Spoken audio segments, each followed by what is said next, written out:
வேதாகமத்தின் அடிப்படையில் பார்க்கும் பொழுது ஒரு விசுவாசியாக இருந்தாலும் சரி, இல்லைன்னா ஒரு தேவ ஊழியராக இருந்தாலும் சரி, அவர்களுடைய ஆவிக்குரிய அடையாளங்கள் என்ன அப்படின்னா, ஒன்று அவர்களிடத்தில் சத்தியம் இருக்கணும்.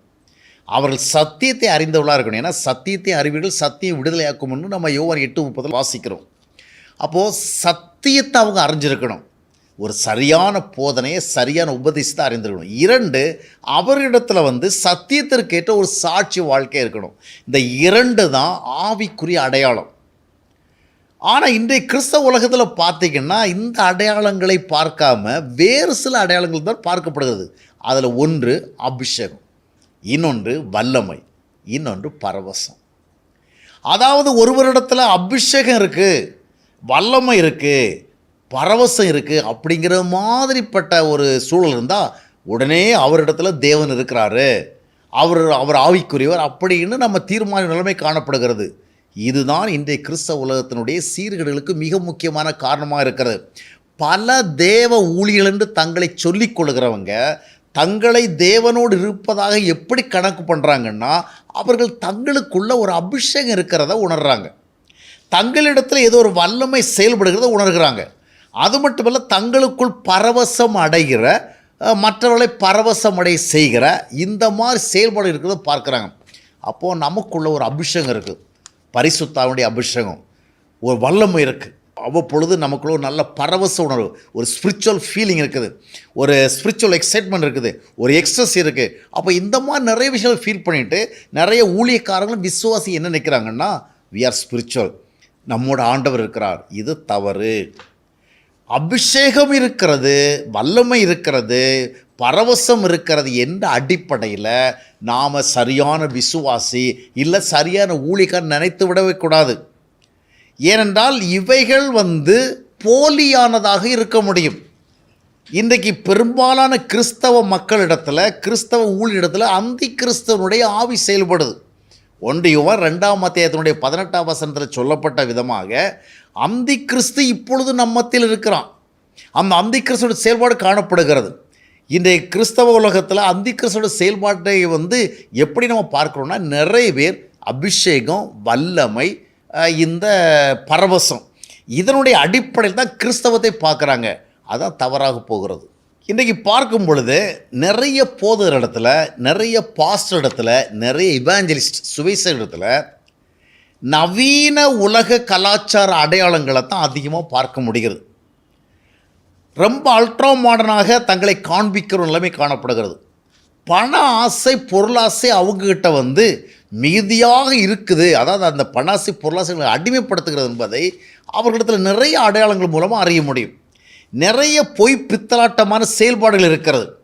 இப்படியெல்லாம் இருந்தாலும் கூட நிறைய ஊழியக்காரர்களும் நிறைய விசுவாசிகளும் இவர்களை புறக்கணிக்கிறதும் கிடையாது, இவர்கள் மேலே அதாவது இவர்களை சோதித்தறிகிறதும் கிடையாது. அவர்களை பார்த்தாலே தெரிகிறது இவர்கள் நவீன உலகத்திற்கு அடையாளமாக இருக்கிறாங்க. ரோமர் 12:2 வாசிக்கும் பொழுது இந்த உலகத்துக்கு ஒத்த வேஷம் அணியக்கூடாதுன்னு பைபிள் சொல்லுது. கலாத்தியர் 1:4 வாசிக்கும் பொழுது பிரபஞ்சம் பொல்லாத பிரபஞ்சம்னு பார்க்குறோம். அப்போ இந்த மாதிரி பைபிள் சொல்லுகிறவங்கள இன்னும் நிறைய ஊழியக்காரங்கள்கிட்ட வெள்ளியரங்கமாக இந்த தவறான நவீன நாகரிக கலாச்சாரம் இருக்குது. நான் சொல்லுவேன், நவீன உலகத்தில் இருக்கிற சில அடையாளங்களை நான் சொல்லலை, தவறான கலாச்சாரங்கள், தவறான நாகரிகங்கள். அதாவது ஒரு சினிமாத்தனமான, கேளிக்கைத்தனமான, அதாவது ஒரு ஹை ஃபேஷன், இந்த மாதிரிப்பட்ட ஒரு அணுகுமுறை தான் நிறைய ஊழியக்காரங்கிட்ட இருக்குது. ஆனால் இது எல்லாம் இருந்தாலும் இந்த ஊழியக்காரங்க பணத்தை பற்றி தான் ரொம்ப பேசுகிறாங்க.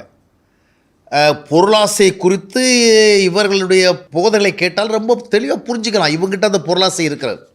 ஆனால் பல ஊழியக்காரர்களும் விசுவாசிகளும் இவர்களை வல்லமையானவர்கள் நினைக்கிறாங்க. ஏன் தெரியுமா? இவர்களிடத்தில் இவங்க என்ன பார்க்குறாங்கன்னா, சத்தியத்தை பார்க்குறதில்ல. ஊழியக்காரராக இருந்தாலும் சரி, விசுவாசியாக இருந்தாலும் அதற்குரிய அடையாளமாக என்ன பார்க்கணும்? இவங்ககிட்ட சத்தியம் இருக்குதா, சரியான போதனை இருக்குதா, சரியான உபதேசம் இருக்குதா, சரியான சத்திய சார்ந்த வாழ்க்கை முறை இருக்குதா, இவர்கள் உண்மையின் அடிப்படையில் வாழுகிறார்களா, இவர்கள் பரிசுத்த அடிப்படையில் வாழுகிறார்களா என்று பார்க்கணும். அப்படி பார்க்கல. அதுபோல் இவர்களிடத்தில் கர்த்தருக்கேற்ற ஒரு சாட்சி வாழ்க்கையை பார்க்கணும், ஒரு முன்மாதிரி வாழ்க்கையை பார்க்கணும். அதைத்தானே 1 Corinthians 11:1 அப்போஸ்தலன் பவுல் சொல்கிற பொழுது, நான் கிறிஸ்துவை பின்பற்றுகிறது போல நீங்களே என்னை பின்பற்றுகிறவர்களாக இருங்கள். அதைத்தானே தன்னுடைய ஆன்மீக குமாரனாகிய தீத்துக்கு சொல்கிறார். தீத்து 2ஆம் அத்தியாயத்தினுடைய 7ஆம் வசனத்தை வாசித்து பார்க்கும் பொழுது, நீ எல்லா நற்கிரிகளுக்கும் என்ன செய்ய வேண்டும், மாதிரியை ஒன்றை காண்பிக்கணும். அப்போ ஊழியக்காரர்கிட்ட சத்தியத்தை பார்க்கணும், ஊழியக்காரர்கிட்ட சாட்சியை பார்க்கணும். ஆனால் இன்றைக்கு பரிதாபகரமாக விசுவாசிகளும் பிற ஊழியக்காரரிடத்தில் இதை பார்க்க விரும்புறதில்ல, ஊழியக்காரர்களும் மற்ற ஊழியக்காரர்கள் இதை பார்க்க விரும்புறதில்ல. காரணம் என்னென்னா, அவங்க வேற ஒன்றை பார்க்குறாங்க. என்ன பார்க்குறாங்க? அவங்கக்கிட்ட வல்லமை இருக்குது, அவங்கக்கிட்ட அபிஷேகம் இருக்குது, அவங்கக்கிட்ட நல்ல பரவசம் இருக்குது. சரி, இவைகளெல்லாம் அந்தி கிறிஸ்துவனுடைய ஆவியினால் இருக்கக்கூடாதா? இவைகளெல்லாம் பிசாசுடைய வஞ்சகத்தினால இருக்கக்கூடாதா? பிசாசானவன் ஒளிந்ததனுடைய வேஷத்தில் வருவான் அப்படின்னு சொல்லிட்டு நாம் 2 Corinthians 11ஆம் அத்தியாயத்தினுடைய 13, 14, 15 வசனங்களில் வாசிக்கிறோம் தானே. அதுபோல் 2 தெசலோனிக்கர் 2ஆம் அத்தியாயத்தினுடைய 9ஆம் வசனத்தில் பிசாசனும் பெரிய வல்லமைகளை வெளிப்படுத்தணும்னு பார்க்குறோம் தானே. மத்தேயு 24:24 தெரிந்து கொள்ளப்பட்டவள் கூட வஞ்சிக்கும்படியாக பெரிய அற்புதங்களை செய்யணும் பார்க்குறோம் தானே. அப்போது நாம் ஊழியக்காரங்கிட்ட என்ன பார்க்குறோம்? அபிஷேகம் இருக்குது அவர்கிட்ட. என்ன இருந்தாலும் அவர் வந்த உடனே பாருங்கள், ஜனங்களெல்லாம் அங்கே விழுறாங்க, இங்கே விழுறாங்க, அது இதுன்னு ரொம்ப எலக்ட்ரிக் ஷாக் ஆகாமல் நிறைய விஷயம் நடக்குது. நல்ல அபிஷேகமான ஊழியக்காரர், நாம் அந்த அபிஷேகத்தை தாங்க பார்க்கணும். அதுபோல் அவர்கிட்ட வல்லமை இருக்குது. பார்த்தீங்களா, வந்த உடனே சத்தியத்தை உருப்படியாக அவர் பேசுகிறாரோ பேசலையோ, தீர்க்க தரிசனம் உரைக்கிறார் பாருங்கள். பார்த்தீங்கன்னா அந்த 3ஆவது லைனில் உட்காந்துருக்கிற யாருங்கிறது அவங்களோட பேரே தெரிஞ்சிச்சு. பார்த்தீங்களா, அவங்க வீடு எந்த தெருவில்ங்கிறது கூட கண்டுபிடிச்சி சொல்லிட்டாரு. இந்த மாதிரி வல்லமை, அபிஷேகம் இதை பார்த்து. அது மட்டும் இல்லை, அவர் கொஞ்சம் நேரத்துக்குள்ளே ரொம்ப வைப்ரேட்டிவாக, ரொம்ப எனர்ஜெட்டிக்காக, ரொம்ப வைப்ரண்ட்டாக வந்து பேசுகிறத கொள்றதை பார்த்தோன்னா, என்ன அபிஷேகம், என்ன அபிஷேகம், என்ன பரவசம் அப்படின்னு ஆச்சரியப்படுறாங்க. இந்த அடையாளத்தை தான் பார்க்குறாங்க. இந்நாட்களில் பெரும்பாலும் இந்த பெந்தேகோஸ்தே உபதேச அடிப்படையில் செயல்படுகிற அநேகர் இடத்துல நான் பார்த்த பொழுது, விசுவாசிகளாக இருந்தாலும் ஊழியக்காரர்களாக இருந்தாலும் இதைத்தான் பார்க்குறாங்க. பிரதர், அவரிடத்துல 1000 விஷயம் தப்பாக இருக்கலாம், நிறைய தவறு இருக்கலாம், ஆனால் அவருக்குள்ள ஒரு அபிஷேகம் இருக்குது, அவருக்குள்ள ஒரு வல்லமை இருக்குது, அவரிடத்துல பாருங்கள் ஒரு பெரிய தேவனுடைய செயல்பாடு இருக்குது, அதைத்தான் நம்ம பார்க்கணும் அப்படிம்பாங்க. பார்க்க வேண்டியது என்ன? ஊழியக்காரனா எதற்கு அடையாளமாக இருக்கணும்?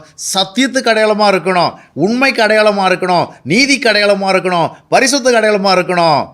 ஊழியக்காரனா மற்றவர்களுக்கு முன்மாதிரியான ஒரு சாட்சி வாழ்க்கை அடையாளத்தை உடையவனாக இருக்கணும். ஆனால் இன்றைக்கி நாம் என்ன பார்க்குறோம்? அபிஷேகம் இருக்குது பார்த்தீங்களா, வல்லமை இருக்குது பார்த்தீங்களா, நல்ல பரவசம் இருக்குது பாருங்கள். அவர் பேச ஆரம்பிச்சோன்னு பார்த்தீங்கன்னா மேடை அதிருது. அவர் பேச ஆரம்பிச்சோன்னு பாருங்கள், ஜனங்கள் மத்தியில் என்னென்ன காரியங்கள் பண்ணிட்டு இருக்கார். இதெல்லாம் அந்தி கிறிஸ்துவனுடைய ஆவியில் நடக்கக்கூடாதா? இதெல்லாம் போலியான ஆவியால் நடக்கக்கூடாதா? சத்தியந்தானே உண்மையான ஆவிக்குரிய அனுபவத்துக்கு அடிப்படை, சத்தியந்தானே தேவனுடைய உண்மையான அடையாளம், பரிசுத்தம் தானே உண்மையான தேவனுடைய அடையாளம். அதை நம்ம பார்க்க வேண்டும், அதை பார்க்கலை.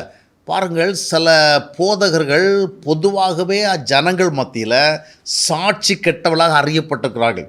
அவர் பொருளாசியுடன் அறியப்பட்டிருக்கிறார்கள்.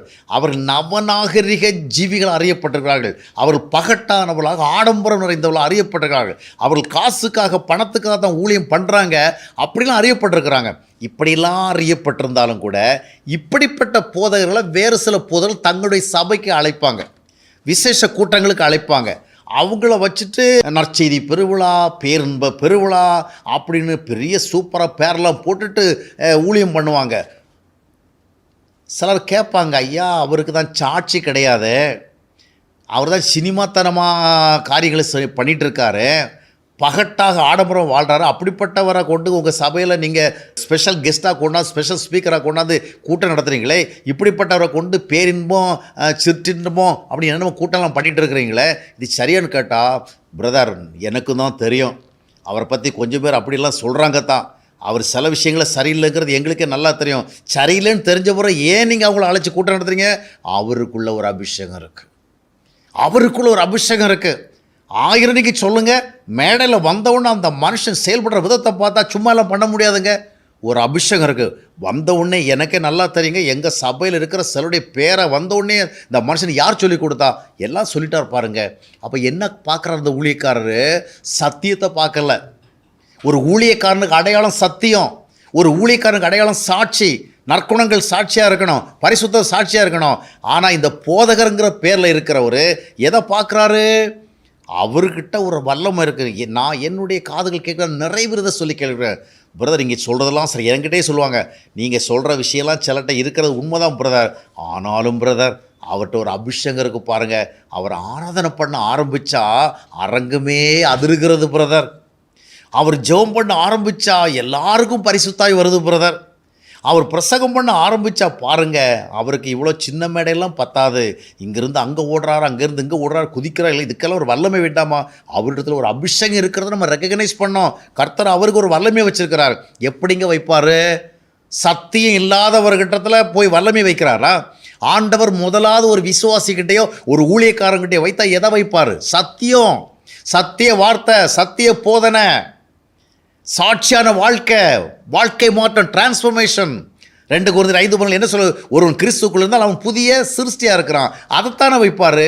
முதலாவது கொண்டு வல்லமையை வைப்பார். ஏன்னா நம்ம எதிர்பார்ப்பெல்லாம் அபிஷேகம், நம்ம எதிர்பார்ப்பெல்லாம் வல்லமை. ஒருத்தர் கொஞ்சம் இயற்கை அப்பாற்பட்டு செயல்பட்டால் நமக்கு போதும். அவர்கிட்ட ஒரு அபிஷேகம் இருக்குது. அவர் நல்லா பாடினா போதும், பாடல் அபிஷேகம் இருக்குது. அவர் ஆடினா போதும், ஆடுகிற அபிஷேகம் இருக்குது. அவர் எல்லாரும் விளைவிக்கிற அபிஷேகம் இருக்குது.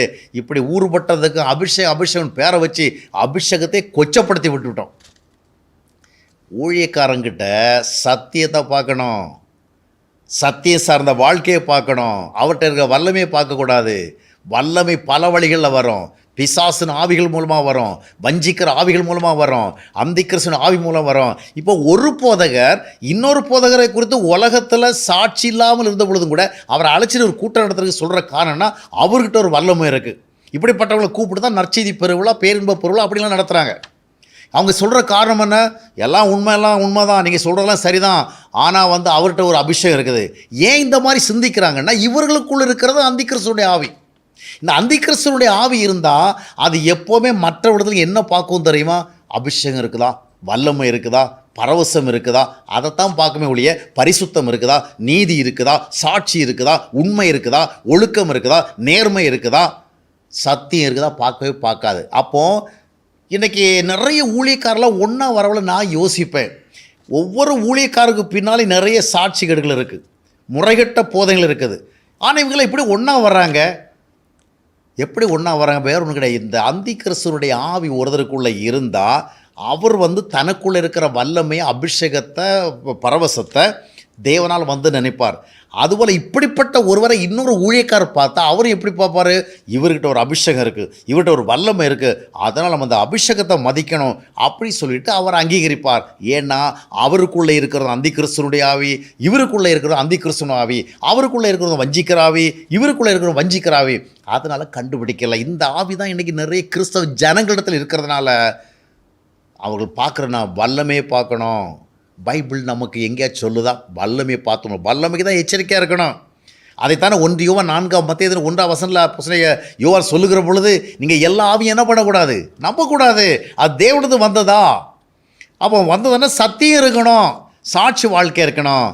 இன்றைய கிறிஸ்தவ உலகம் இந்த விஷயத்தில் அது குருடாக்கப்பட்டதாக இருக்கிறது. வல்லமையும் அபிஷேகத்தையும் பரவசத்தையும் பார்த்து இன்றைய கிறிஸ்தவ மக்கள் தாங்கள் வஞ்சிக்கப்பட்டிருக்கிறதை வெளிப்படுத்துகிறார்கள். இன்றைய கிறிஸ்தவ ஊழியர்கள் தாங்கள் ஏற்கனவே வஞ்சிக்கப்பட்டிருக்கிறதை வெளிப்படுத்த. சமீபத்தில் கூட நான் ஒரு கூட்டத்தை அந்த யூடியூப் வழியாக பார்த்தேன். அதில் உட்கார்ந்துருக்கிற நிறைய பின்னணிகளை யோசித்து பார்த்தேன். எப்படி இவங்களெல்லாம் ஒன்றா உட்கார்ந்துருக்க முடியுது? ஒன்றும் கிடையாது. எல்லாரும் ஏற்கிறது அந்த அந்திகிறிஸ்துவினுடைய ஆவி. எல்லாரும் என்ன பார்க்குறாங்கன்னா வல்லமை இருக்குது, அபிஷேகம் இருக்குது, அக்கினி இருக்குது, தீர்க்க தரிசனம் இருக்குது, ஜனங்களை விளைவிக்கிற காரியம் இருக்குது, ஆராதனையில் எல்லாரையும் துள்ளி குதிக்க வைக்கிறது, அப்படியே ரொம்ப மேடையில் நடித்து காட்டுறது மாதிரி நிறைய அழணுன்னா அழுதுருவாங்க, சிரிக்கணும்னா சிரிச்சிருவாங்க, விழணும்னா விழுந்துருவாங்க, எல்லாம் பண்ண. ஆக இதைத்தான் பார்க்குறோம். சாட்சி இல்லை, சத்தியம் இல்லை. எனவே நாம் புரிந்து கொள்ள வேண்டிய என்னவென்றால் இந்த கடைசி நாட்களில் ஒரு விசுவாசியாக இருந்தாலும் சரி, ஒரு ஊழியக்காரனாக இருந்தாலும் சரி, அவர்களுடைய ஆவிக்குரிய அடையாளமாக நீங்கள் முதலாவது என்ன பார்க்கணுன்னா, இவர்கள் சரியான ஒரு சத்தியத்தை பேசுகிறாங்களா, அது வேத அடிப்படையில் பேசுகிறாங்களா, வேதத்துக்குள்ளே இருந்தால் பேசுகிறாங்களா, இவர்களது சரியான உபதேசம் இருக்கா, 2 இவர்களது ஒரு சரியான வாழ்க்கை முறை இருக்குதா, சரியான தேவனுக்கேற்ற ஒரு செயல்முறை இருக்குதா, இந்த 2ஐத்தான் பார்க்கணும். இந்த பிசாசனம் அநேகருடைய கண்களை குருடாக்கி வைத்திருக்கிறோம். அதெல்லாம் பார்க்காத, அதில் கொஞ்சம் அப் அண்ட் டவுன் இருக்கும், அதெல்லாம் நீ பார்க்கக்கூடாது. யார் தான் நல்லவங்க, யார் தான் உண்மையானவங்க, அபிஷேகம் இருக்குது பார்த்தீங்களா, அதை பார்க்கணும். ஆனால் சத்தியம் இல்லாத இடத்தில் இருக்கிற அபிஷேகம் தேவ அபிஷேகம் அல்ல. சாட்சி வாழ்க்கை இல்லாத ஊழியத்தில் இருக்கிற அபிஷேகம் தேவ அபிஷேகம் அல்ல. False anointing, false power. அதனால் அப்படிப்பட்டவர்களுக்கு நீங்கள் எச்சரிக்கையாக இருக்க வேண்டும். சத்திய அடையாளத்தை தேடுங்கள், சாட்சி அடையாளத்தை தேடுங்கள். அதை நம்மிடத்திலும் தேடணும், மற்றவர்களையும் நாம் யார் என்று பார்க்க செல்லுகிற பொழுது அந்த அடையாளத்தை பார்க்க வேண்டும். அந்த பகுத்தறிவு நம்ம ஒவ்வொருவருக்கும் கர்த்தருடைய கிருபையினால் வேண்டும் என்பதை நாம் உணர்ந்து கொள்ள வேண்டும்.